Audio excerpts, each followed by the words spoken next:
Robert Spencer here for Jihad Watch, a program of the David Horowitz Freedom Center and for the Center for Security Policy, with the truth about the involvement of Saudi Arabia and the Islamic Republic of Iran in the September 11, 2001 jihad terror attack upon the United States.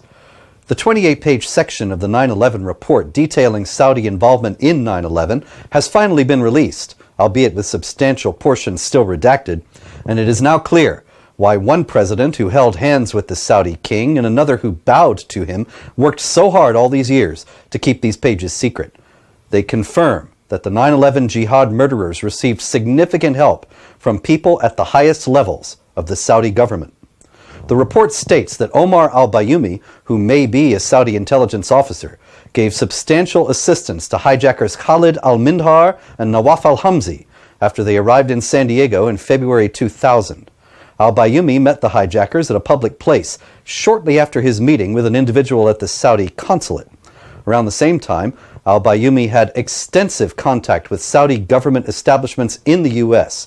and received financial support from a Saudi company affiliated with the Saudi Ministry of Defense. That company reportedly had ties to Osama bin Laden and Al-Qaeda. Another possible Saudi agent, Osama Basnan, who has many ties to the Saudi government and was also a supporter of Osama bin Laden, boasted that he did more for al-Mindhar and al-Hamzi than al-Bayoumi did. He also reportedly received funding and possibly a fake passport from Saudi government officials. The report says that at one point, a member of the Saudi royal family provided Basnan with a significant amount of cash, and that he and his wife have received financial support from the Saudi ambassador to the U.S. and his wife. That ambassador was Prince Bandar, about whom the New York Times later noted, "No foreign diplomat has been closer or had more access to President Bush, his family, and his administration than the magnetic and fabulously wealthy Prince Bandar bin Sultan of Saudi Arabia."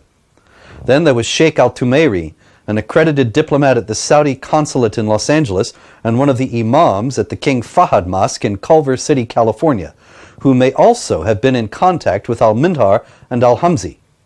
Saleh al-Hussein, reportedly a Saudi Interior Ministry official, stayed at the same hotel in Herndon, Virginia, where al-Hamzi was staying. While al-Hussein claimed after 9/11 not to know the hijackers, FBI agents believed that he was being deceptive.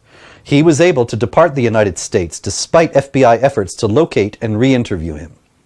Now, who got him out of the country? And there's much more. The report redacts the name of another Saudi national with close ties to the Saudi royal family, but notes that he is the subject of FBI counterterrorism investigations and reportedly was checking security at the United States southwest border in 1999 and discussing the possibility of infiltrating individuals into the United States. Now, there's no telling who this could have been, but Prince Bandar's unlisted phone number turned up in a phone book of Abu Zubaydah, a senior al-Qaeda operative captured in Pakistan in March 2002. Abu Zubaydah also had the number of a bodyguard at the Saudi embassy in Washington. The report also mentions a CIA memorandum that discusses alleged financial connections between the September 11th hijackers, Saudi government officials, and members of the Saudi royal family. This memorandum was passed on to an FBI investigator, yet despite the clear national implications of the CIA memorandum, the FBI agent included the memorandum in an individual case file and did not forward it to FBI headquarters. Why not? And there's much more. With this much smoke, there is almost certainly fire. However, Saudi involvement in 9/11 was not the only subject of a cover-up. Iran's little-noted role in 9/11 has been covered up as well. As I detail in my new book, The Complete Infidel's Guide to Iran, on December 22, 2011, U.S. District Judge George B. Daniels ruled in Havlish et al. Versus bin Laden that Iran and Hezbollah were liable for damages to be paid to relatives of the victims of the 9/11 attacks in New York and Washington. Judge Daniels found that both the Islamic Republic of Iran and its Lebanese proxy Hezbollah had actively aided al-Qaeda in planning and executing the 9/11 attacks. He found that Iran and Hezbollah had cooperated and collaborated with al-Qaeda before 9/11 and continued to do so after the attacks. Before 9/11, Iran and Hezbollah were implicated in efforts to train al-Qaeda members to blow up large buildings. This training resulted in the bombing of the Khobar Towers in Saudi Arabia in 1996, the bombing of the U.S. embassies in Kenya and Tanzania in 1998, and the attack on the USS Cole in the year 2000. Shortly after the Cole attack, the 9/11 Jihad plot began to come together, and Iran was involved. Abu Hassem Mesbahi, a defector from Iran, testified that during the summer of 2001, he received messages from Iranian government officials regarding a plan for unconventional warfare against the United States. The plot was entitled Shaitan Dar Atash, Satan in Flames.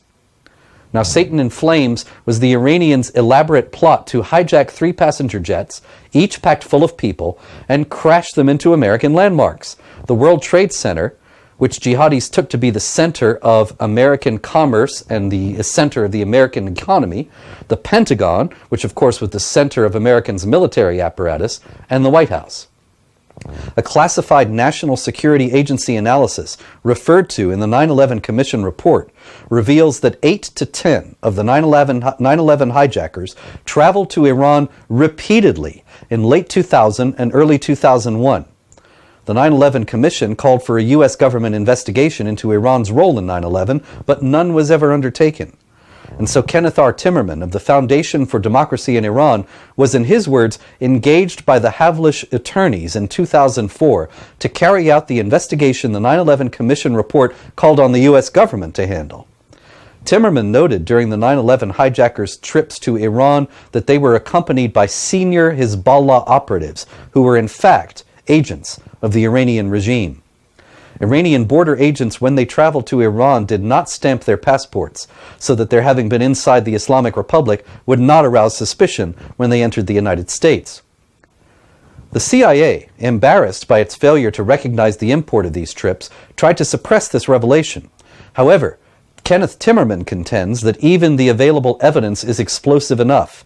In his words, he reveals that the Islamic Republic of Iran helped design the 9/11 plot, provided intelligence support to identify and train the operatives who carried it out, allowed the future hijackers to evade U.S. and Pakistani surveillance on key trips to Afghanistan, during which they received the final order of mission from Osama bin Laden, by escorting them through Iranian borders without passport stamps, evacuated hundreds of top al-Qaeda operatives from Afghanistan to Iran after 9/11, just as U.S. forces launched their offensive, provided safe haven and continued financial support to al-Qaeda cadres for years after 9/11, allowed al-Qaeda to use Iran as an operational base for additional terror attacks, in particular the May 2003 bombings in Riyadh, Saudi Arabia.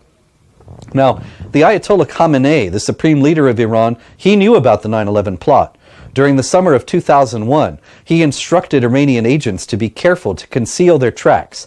He told them to communicate only with al-Qaeda's second-in-command, Ayman al-Zawahiri, and Imad Mughniyeh of Hezbollah. Mughniyeh was Iran's key player in the 9/11 Satan in Flames plot. During the Havlish trial, former CIA agents Claire Lopez and Bruce Teft submitted an affidavit stating, Imad Mughniyeh, the most notable and notorious world terrorist of his time, an agent of Iran and a senior operative of Hezbollah, facilitated the international travel of certain 9/11 hijackers to and from Iran, Lebanon, Saudi Arabia, and Afghanistan, and perhaps various other locations for the purpose of executing the events of September 11, 2001. This support enabled 2 vital aspects of the September 11, 2001 plot to succeed.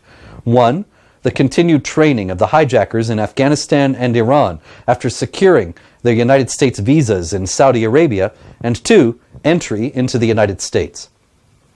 The Obama-era CIA went into great pains to try to ensure that information about Iran's role in 9/11 did not come out in the Havlish case. In August 2010, a CIA official pressured a Havlish witness to withdraw his testimony in exchange for a new identity, new passport, and new job. In December of that year, another CIA operative approached a different Havlish witness, showed him documents stolen from the case, and took him to a U.S. embassy where he was subjected to 5 hours of interrogation. He was finally offered cash if he recanted his testimony. Timmerman says, after I reported these attempts at witness tampering to a congressional oversight committee, they ceased. Judge Daniels ultimately determined that Iran, Hezbollah, Iran's Islamic Revolutionary Guard Corps, the Iranian Ministry of Intelligence and Security, and other Iranian government departments, as well as the Ayatollah Khamenei himself and former Iranian President Ali Akbar Hashemi Rafsanjani, were all directly implicated in Iranian efforts to aid al-Qaeda in its 9/11 plot. Daniels awarded the plaintiffs in the Havlish case almost $400 million in economic damages, $94 million for pain and suffering, $874 million for mental anguish and grief, over $4 billion in punitive damages, and $968 million in prejudgment interest, for a total of over $7 billion. Now, of course, the Havlish plaintiffs are not going to get a check for that amount from the Islamic Republic of Iran, neatly signed by the Ayatollah Khamenei. Still, the judgment provided a small bit of solace for the loss of life and years of trauma these families have suffered as a result of the Islamic Republic of Iran's war against the United States. And most importantly, the judgment stands as an acknowledgement of Iran's role in 9/11. After 9/11, the U.S. declared war on terror and entered Afghanistan and Iraq. But if Bush had been really serious about attacking jihad terror at its root, he would have invaded Saudi Arabia and Iran instead. Under Obama, the denial and willful ignorance have only gotten exponentially worse. I'm Robert Spencer.